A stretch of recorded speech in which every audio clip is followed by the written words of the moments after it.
আমাকে আজকে doctor finally বলে দিল আমাদের কিছু করার নেই।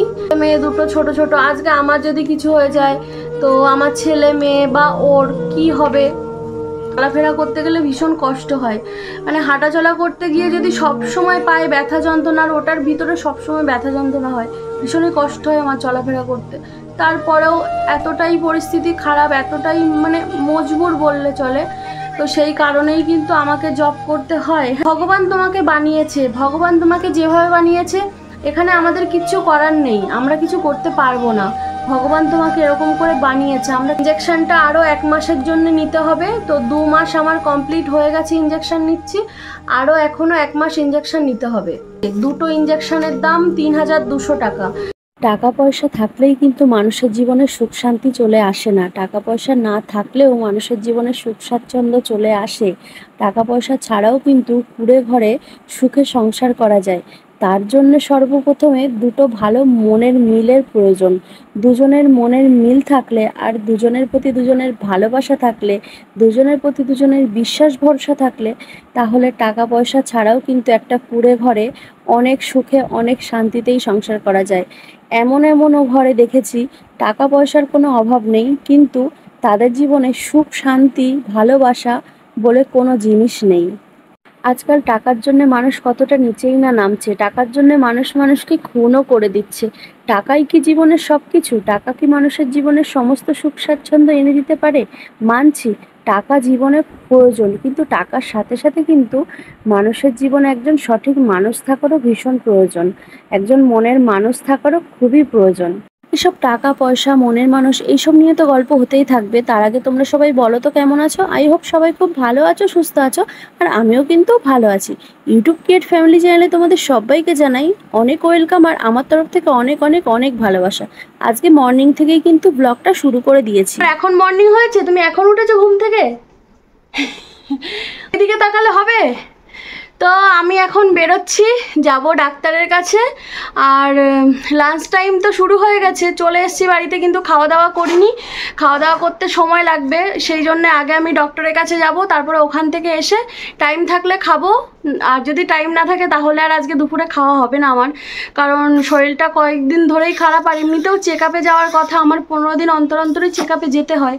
তো 1 মাস হয়ে গেছে আমি যাইনি, ডক্টরটা এখান থেকে রিজাইন নিয়ে অনেকটা দূরে চলে গেছে, সেই জন্য এখন অন্য ডাক্তারের কাছে রেকমেন্ড করেছে, তো এখন ওনার কাছেই যাচ্ছি।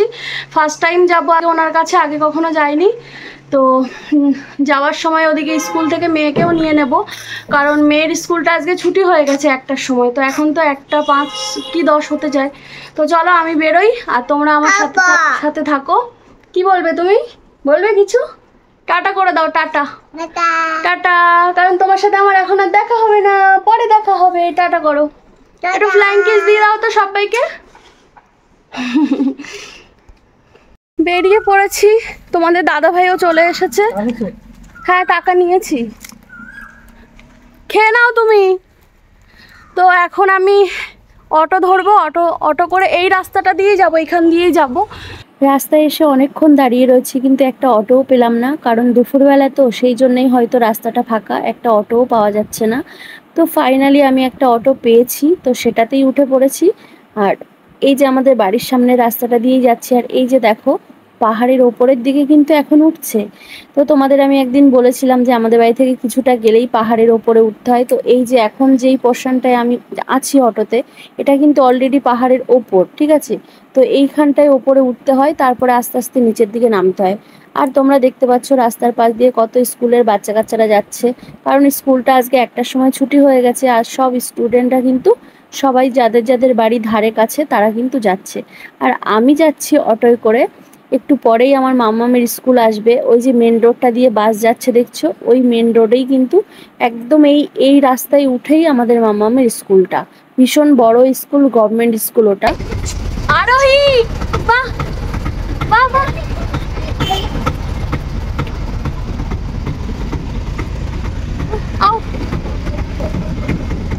তো ফাইনালি মামামকে অটোয় তুলে নিয়েছি, সেটা তোমরা দেখেছো।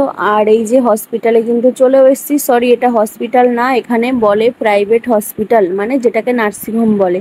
তো তো চলে এসেছি, কিন্তু এখানে তো ভিডিও করা অ্যালাউ নেই, তাও আমি একটু চোরি ছুপকে কিন্তু তোমাদের জন্য একটু কিছুটা ভিডিও করেছি। আর চলো রিসেপশন পর্যন্ত যাচ্ছি। রিসেপশনের ভিতরে গিয়ে হয়তো পুরোটা দেখাতে পারবো না, কারণ ওখানে সিসিটিভি ফুটেজ আছে, তো প্রবলেম হতে পারে।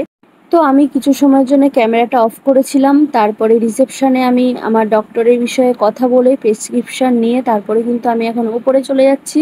ওপরে বলল 2 তলায় 9 নাম্বার রুমে বসবে আমার ডক্টরটা, সেই জন্য এখন ওপরের দিকে উঠছি। আর ওপরে উঠেই আবার আমাকে ক্যামেরাটা অফ করতে হয়েছিল, কারণ সিসিটিভি ফুটেজ আর ওখানে গার্ডরা ছিল, তো ওরা অ্যালাউ করে না। আর এখানে জানো তো একটু প্রবলেম আছে, কারণ আমরা তো বেঙ্গলি বাট আমরা নন মালয়ালি, তো সেই কারণেই প্রবলেমটা। তো তারপর ডক্টর দেখিয়ে বাড়িতে চলে এসেছি। তো ওখানে আমি কোনো ভিডিও করতে পারিনি, তার জন্য ভেরি সরি, কারণ ওখানে অ্যালাউ ছিল না, সবাই বারণ করছিল, তো সেই জন্য করিনি। তারপরে দেখো এই যে একটু কারি এনেছিলাম, এটাকে কিন্তু পাচ্চা কারি বলে, মানে যেটাকে আমরা সবজি বলি, এখানকার মালয়ালিতে ওরা পাচ্চা কারি বলে। তো খাবার বেড়ে ফেলেছি, তো চলো খাওয়া দাওয়া করে নিই, কারণ ডাক্তার দেখাতে গেছি তো তোমরা জানো, দেখেছো। তো এখন তো অলরেডি লেট হয়ে গেছে, অনেকটাই লেট হয়ে গেছে। তো খাওয়া দাওয়া করে আবার আমাকে বেরোতে হবে ডিউটির জন্য, তো চলো খাওয়া দাওয়াটা করে নিই, ঠিক আছে। তো আমি কিন্তু খেতে বসে গেছি। আর আজকের মেনুতে ছিল বাঁধাকপির চচ্চড়ি, আর হচ্ছে ওই যে বাজার থেকে আনা পাচ্চা কারি, যেটাকে আমরা সবজি বলি, তো সেটাই ছিল। আর আমি কিন্তু এই সবজিটা খেতে বেশ খুবই ভালোবাসি, বেশি পছন্দ করি, সেই কারণেই কিন্তু ওটা নিয়ে এসেছিলাম মানে হোটেল থেকে। তো আমার খুব পছন্দের একটা জিনিস, আমি বাড়িতেও মাঝে মাঝে বানাই, আমার খেতে খুবই ভালো লাগে, বাট এখানকার এদের মতন বানাতে পারি না আমি। বাচ্চা কারিটা এতটা টেস্টি লাগে কি বলবো, আমি সেই জন্য খুব পছন্দ করি আর খুব ভালোবেসে খাই আমি এটা। তো গুড ইভিনিং সকলকে। আর সন্ধেবেলা কিন্তু ডিউটি থেকে এসে পুরো ফ্রেশ হয়ে একেবারে চাটা করে নিয়ে কিন্তু চলে এসেছি। আর আজকে চাটা নিয়ে ঘরেই চলে এসেছি, কারণ তোমাদের দাদাভাই একটু শুয়ে রেস্ট করছিল, তো ভাবলাম যে ঘরে নিয়ে এসে চাটা দিই, সেই জন্য সবাই মিলে একটু চা মুড়ি খাচ্ছিলাম। আর চা খাওয়ার পরে কিছু চায়ের কাপ প্লেট ছিল, সেগুলোই আমি ধুয়ে নিচ্ছিলাম, কারণ আমি যখনকার কাজ তখন করতেই ভালোবাসি। আমার কাজ ফেলে রেখে বসে থাকতে গল্প করতে আমার একদমই ভালো লাগে না। আর তাছাড়াও আমার কিন্তু এখনো অনেক কাজ রয়েছে, রাতে রুটি করতে হবে, তরকারি করতে হবে, তো এত কিছু রান্না বান্না এখনো প্রচুর কাজ পড়ে আছে, ছেলে মেয়েকে নিয়ে পড়াতে বসতে হবে, অনেক কাজ পড়ে আছে। সেই জন্য কিন্তু আমি একটু একটু করে কাজটা এগিয়ে রাখার জন্যই সমস্ত কাজ সময়ের কাজ সময়েই কমপ্লিট করে রেখে দিই। তারপর দেখো এখানে আমি আটাটাও মাখিয়ে ফেলেছি। আর তোমাদের দাদাভাই ওদিকে সবজি কাটছিল, তো তোমাদের দাদাভাই বলল আমি সবজিটা করছি, তুমি রুটিটা করে ফেলো, কারণ আমি আবার একটু লাইভেও আসব, তো সেই কারণেই আর কি আমি রুটিটা করে ফেলছিলাম। তো তোমাদের দাদাভাই কিন্তু আমাকে প্রচুর হেল্প করে, আর ওর হেল্প না পেলে কিন্তু আমার পক্ষে কোনো কিছুই করা সম্ভব হতো না। সকালে বলো রাতে বলো যখনই বলো, তোমাদের দাদাভাই সর্বক্ষণ আমাকে সব সময় হেল্প করে। তো দেখো রান্না আমাদের প্রায় কমপ্লিট, আমার তো রুটি করা হয়ে গেছে, সেই জন্যই আমি গ্যাস ওভেনটা মুছে নিলাম। সাইডে রুটির ওই ধুলোবালিগুলো পড়েছিল, সেগুলো পরিষ্কার করে নিয়েছি। আর এই যে চাটুটা আর বেলেনটা কিন্তু আমি একটু ধুয়ে নিচ্ছি, কারণ রুটি করার পরে রাত্রেবেলা ওটাকে ধুয়ে মেজে পরিষ্কার করে রাখলেই আমার মনে হয় ভালো হয়, সেই কারণেই আমি ওটাকে ধুয়ে পরিষ্কার করে নিচ্ছি। কথায় আছে সংসারের কাজ দিনরাত 24 ঘন্টা করলেও ফুরাবে না। তো তোমরা তো জানো যে আমি আজকে ডক্টরের কাছে গেছিলাম, কিন্তু ডক্টর আজকে আমাকে এমন কিছু কথা বলেছে যেটা শোনার পর থেকে আমার মনটা ভীষণই খারাপ হয়ে গেছে। আর এমনিতেও আজকে আমার মনটা খারাপ ছিল, তার আরও একটা কারণ আছে। তো তার মধ্যে দিয়েও মানে ডক্টরের কাছে গেছিলাম, কিন্তু ডক্টর আজকে যে কথাগুলো আমাকে বলল সেগুলো শোনার পরে সত্যিই আমার মানে দুপুরের পর থেকে মনটা ভীষণই খারাপ ছিল। তারপরেও আমি ব্লগটা কন্টিনিউ করেছি। তো যেহেতু আমি ডক্টরের কাছে গেছিলাম, তো ওখান থেকে কি বলেছে সেগুলো অবশ্যই তোমাদেরকে জানাবো। আর জানাবো বলেই কিন্তু আজকে আমরা এই যে 3জন মিলে কিন্তু চলে এসেছি। তো দাঁড়াও তোমাদেরকে দেখাই, হয়তো তোমরা বিশ্বাস নাও করতে পারো যে আজকে আমি ডক্টরের কাছে গেছিলাম কিনা।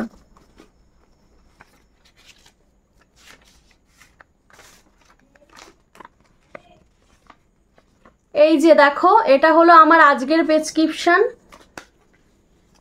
আর এগুলো আগের। এটা আজকের প্রেসক্রিপশন, এটা আজকে গেছিলাম। ডেটটা দেখে নাও, ডেট লেখা আছে এখানে, ডেটটা দেখে নাও। তো ওষুধ কিছু চেঞ্জ করেনি, আগের যে ওষুধগুলো চলছিল সেগুলোই চলবে।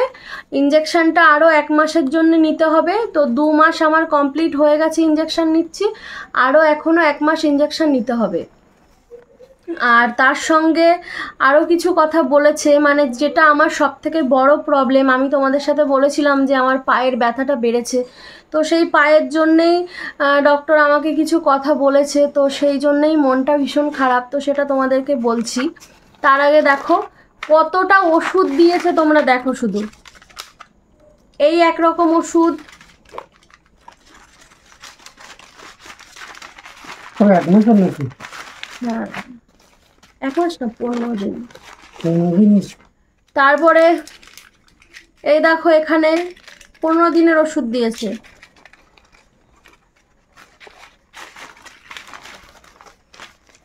আর গায়ে রক্ত নেই বলে ব্লাড হওয়ার জন্য ওষুধ দিয়েছে। এই যে, তো ওষুধ তো দিয়েছে, এগুলো তো কিছুই না, কিন্তু ইঞ্জেকশানটার দাম অনেক। ঠিক আছে, যে ইঞ্জেকশানটা আমি রেগুলার নিই সেটার দাম অনেক, সেটা তোমার 3200 টাকা, মানে মাসে 2টো ইঞ্জেকশানের দাম 3200 টাকা। তো একটা ইঞ্জেকশান 1600 টাকা করে দাম। তো কি করব, পরিস্থিতি খুবই খারাপ, তারপরেও কিন্তু করতে হচ্ছে, দিতে হচ্ছে। আমার ট্রিটমেন্ট করছে তোমাদের দাদাভাই করছে, আমি অনেকবার ওকে বারণও করেছি, তো তোমাদের দাদাভাই শোনেনি, বলছে না ট্রিটমেন্ট না করলে তুমি সুস্থ হবে না, সুস্থ না হলে তুমি চলাফেরা কি করে করবে, এখনও মানে কত বড় ফিউচার আমাদের পড়ে আছে, ছেলে মেয়ে দুটো ছোট ছোট, আজকে আমার যদি কিছু হয়ে যায় তো আমার ছেলে মেয়ে বা ওর কি হবে, এই সমস্ত চিন্তা করেই ও সবসময় আমি যাতে সুস্থ থাকি সেটারই মানে খেয়াল রাখার চেষ্টা করে। তো চলো তোমাদেরকে বলি সেই কথাটা, ডক্টর যে কথাটা বলেছে আমাকে, আমার যে পায়ে প্রবলেমের কথাটা বলছিলাম, ডক্টর আমাকে আজকে বলেছে সেটা নাকি কখনো ঠিক হবে না। আমি কিন্তু 2-3টে ডক্টর দেখিয়েছি, 3জনই একই কথা বলেছে। অর্থোপেডিক উনিও বলেছে, মেডিসিনের ডক্টরও 2টো মেডিসিনের ডক্টর দেখিয়েছি, ওনারা 3জনই একই রকম কথা বলেছে যে আমার পায়ে যেই ব্যথা যন্ত্রণাগুলো হচ্ছে এটার থেকে আমার নাকি কখনো আমি মুক্তি পাবো না, এই ব্যথা যন্ত্রণা আমাকে সারাটা জীবন সহ্য করতে হবে। তো আমি এটাই বুঝতে পারছি না যে কি এমন হয়েছে আমার যে সেটার জন্য সারাটা জীবন আমাকে এত ব্যথা যন্ত্রণা সহ্য করে যেতে হবে, আমি তো সেটাই বুঝতে পারছি না। আমার অর্থোপেডিক দেখিয়েছিলাম, সেখানে এক্সরে করে দেখেছে হিল হয়নি, হিলে কোনো প্রবলেম নেই। তারপরে মেডিসিনের ডক্টর ব্লাড টেস্ট সব কিছুই করে দেখেছে, তো উনিও বলল যে না পায়ে তো কোনো সমস্যা দেখছি না, তবে আমার পায়ের সমস্যা হলো আমার পাটা পুরো মানে পায়ের পাতাটা পুরো সোজা। তো আর আমার ওয়েটটা যেহেতু বেশি, প্রথমে ডাক্তার মনে করেছিল যে আমার ওয়েটটা বেশির কারণে হয়তো ডান মানে রাইট সাইডে যেহেতু আমাদের প্রেশারটা বেশি পড়ে সেই কারণে হয়তো ব্যথাটা হচ্ছে, কিন্তু না সেই কারণে হচ্ছে না। মানে আমাকে আজকে ডক্টর ফাইনালি বলে দিল যে আমাদের কিছু করার নেই, তো কত তুমি ওষুধ খাবে, তুমি আজকে ওষুধ খাবে, কাল ভালো থাকবে, পরশুদিন ওষুধ বন্ধ দেবে, তারপরে আবার সেই তোমার ব্যথা স্টার্ট হয়ে যাবে, ব্যথা কিন্তু তোমার একেবারে রিমুভ হবে না। তো আমি বললাম এর থেকে মানে ভালো থাকার কোনো উপায় আছে? তো ডক্টর বলল এর থেকে ভালো থাকার উপায় হয়তো সামান্য কিছু কম হতে পারে। তো সামান্য কিছু কম হতে পারে সেটার জন্যে এই যে এখানে লিখে দিয়েছে একটা ব্যান্ডেজ, ঠিক আছে? তো সেই ব্যান্ডেজটা আমাকে একদম পায়ের পাতা থেকে শুরু করে মানে এই কোমর পর্যন্ত, মানে কোমরের সাইড মানে পায়ের হাঁটুর আরও অনেকটা ওপর পর্যন্ত আমাকে ব্যান্ডেজটা করতে হবে। সকাল 9টায় ব্যান্ডেজটা করতে হবে, আর সারাটা দিন ওই ব্যান্ডেজটা পরে থাকতে হবে, আর রাত্রে শোয়ার সময় ওটাকে আমি খুলে ফেলতে পারবো। আর আরও একটা কথা বলেছে, আরও একটা আছে স্কিন টাইট, ওটার নামটা আমি ঠিক জানি না, আমি আজকে ফার্স্ট টাইম শুনেছি, ওই জন্য নামটা আমার মনে নেই। তো সেটা যদি পরে থাকি, একটা প্যান্টের একটা পা যেমন হয় ঠিক সেরকম, সেটা পরে থাকলে কিছু আরাম হবে, কিন্তু তাই বলে আমার ব্যথাটা একেবারে চিরতরে কিন্তু যাবে না, থেকেই যাবে। তো সেই জন্য আমার মনটা ভীষণই খারাপ যে এত বড় একটা কথা। আরও একটা বড় কথা বলেছে যে ভগবান তোমাকে বানিয়েছে, ভগবান তোমাকে যেভাবে বানিয়েছে এখানে আমাদের কিচ্ছু করার নেই, আমরা কিছু করতে পারবো না, ভগবান তোমাকে এরকম করে বানিয়েছে, আমরা কি করব বলো? ওষুধ খেয়ে তুমি কদিন ভালো থাকবে? ওষুধ বন্ধ দিলে তুমি আবার সেরকমই অসুস্থ হয়ে যাবে, তোমার পায়ের ব্যথাটা। তো আমাকে বলেছে যে শু ব্যবহার করতে, মানে অল টাইম, মানে যখনই হাঁটাচলা করি ঘরের মধ্যে এনসিআর চপ্পল আছে সেটা ইউজ করছি, কোম্পানিতেও এনসিআর চপ্পলটা ইউজ করছি, কিন্তু মানে ঘরের বাইরে যদি রাস্তাঘাটে কোথাও চলাফেরা করি তার জন্য স্পোর্টসের শু নিতে বলেছে। আর আমার মেয়েকেও দেখিয়েছিলাম, মেয়েরও আমার মতনই সেম প্রবলেম, তো সেই জন্য আমারও টেনশানটা একটু বেশি বেড়ে গেছে, যে আমার নিজের জন্য অতটা টেনশন হচ্ছে না যতটা না আমার মেয়ের জন্য টেনশন হচ্ছে, যে আমার মেয়েটারও এই একই প্রবলেম হলো। তো এখন থেকেই মেয়ের মানে ডক্টর যেগুলো বলেছে সেগুলো আমি অবশ্যই করব, তাহলে মেয়ের যাতে আর আমার মতন প্রবলেমটা না হয় সেটার দিকে আমি অবশ্যই খেয়াল রাখবো। তো এই কথাগুলোই বলার ছিল। তো মনটা এই জন্যই খারাপ যে ভগবান আমাকে এরকম করে বানিয়েছে, ডক্টরদের কোনো হাত নেই, ডক্টররা কিছু করতে পারবে না, এই জন্য একটু মনটা খারাপ ছিল জানো তো। চলাফেরা করতে গেলে ভীষণ কষ্ট হয়, মানে হাঁটাচলা করতে গিয়ে যদি সব সময় পায়ে ব্যথা যন্ত্রণার, ওটার ভিতরে সব সময় ব্যথা যন্ত্রণা হয়, ভীষণই কষ্ট হয় আমার চলাফেরা করতে। তারপরেও এতটাই পরিস্থিতি খারাপ, এতটাই মানে মজবুর বললে চলে, তো সেই কারণেই কিন্তু আমাকে জব করতে হয়। হ্যাঁ, তোমাদের দাদাভাই আমার পাশে আছে, ও আমাকে বলে করতে হবে না, করার দরকার নেই, কিন্তু না, আমি আমার ছেলে মেয়ের কথা বা আমাদের ফিউচারের কথা ভেবেই কিন্তু আমি জবটা করি। আমার শরীরের কন্ডিশন এতটাই খারাপ, তারপরেও আমি মানে এমন একটা দিনও যায় না যে আমি সেদিন ডিউটি অফ করেছি। রোজই আমি রেগুলার ডিউটি করি, আমি 30 দিনে 30 দিন, মানে 30 দিন মানে রবিবার তো ছুটি যায়, তো 26 ডে আমি ডিউটি করি, ঠিক আছে, একটা দিনও ছুটি করি না। তো এই কথাগুলোই বলার ছিল, এই জন্য মনটা একটু খারাপ। আর আরেকটা মন খারাপ সেটাও বলি, আজকে আমার বাড়ির সবাই তারাপীঠে পুজো দিতে গেছে, আমার দেওরের ওয়াইফ, আরও একটা ভাই। তো আমারও ভীষণ ইচ্ছা ছিল মা তারার কাছে যাওয়ার, মা তারাকে একটু মানে কাছ থেকে দর্শন করার, কাছ থেকে দেখার খুব ইচ্ছা ছিল, সেই ইচ্ছাটা আমার আজও রয়ে গেল। জানি না কখনো যেতে পারবো কিনা, মা তারা যদি টানে তাহলে হয়তো অবশ্যই যেতে পারবো। তো আর বেশি কিছু বলার নেই। আর আজকের ব্লগটা তোমরা সবাই দেখো, আশা করি তোমাদের হয়তো ভালো লাগবে। আজকে সেরকম খুব বেশি কিছু তোমাদের সঙ্গে শেয়ার করতে পারিনি, তবে যতটুকু করেছি, চেষ্টা করেছি শেয়ার করার, যতটুকু পেরেছি চেষ্টা করেছি। তো চলো সবাই সাবধানে থেকো, ভালো থেকো। আর ইনি তো কিছু বললো না, চুপচাপ আছে, কি বলবো, ওরও মনটা ভালো নেই, ডক্টর এইসব কথাগুলো বলেছে। তো যাই হোক, আজকের ব্লগটা দেখো, যদি ভালো লাগে লাইক কমেন্ট শেয়ার সাবস্ক্রাইব করে দিও। তো আজকের মতন সবাইকে শুভরাত্রি। শুভরাত্রিটা অন্তত জানাও। শুভরাত্রি, গুড নাইট। একদমই কথা বলতে জানে না, তো সেই কারণেই চুপচাপ আছে, মানে হবে আস্তে আস্তে, মানে আস্তে আস্তে একটা দুটো কথা বলতে বলতে হয়তো হবে। তো চলো, আগামী দিন আবার একটা নতুন ব্লগে দেখা হবে তোমাদের সঙ্গে, আমি আসবো, অনু। তো আজকের মতন সবাইকে tata, bye bye, see you, আর গুড নাইট বা শুভরাত্রি।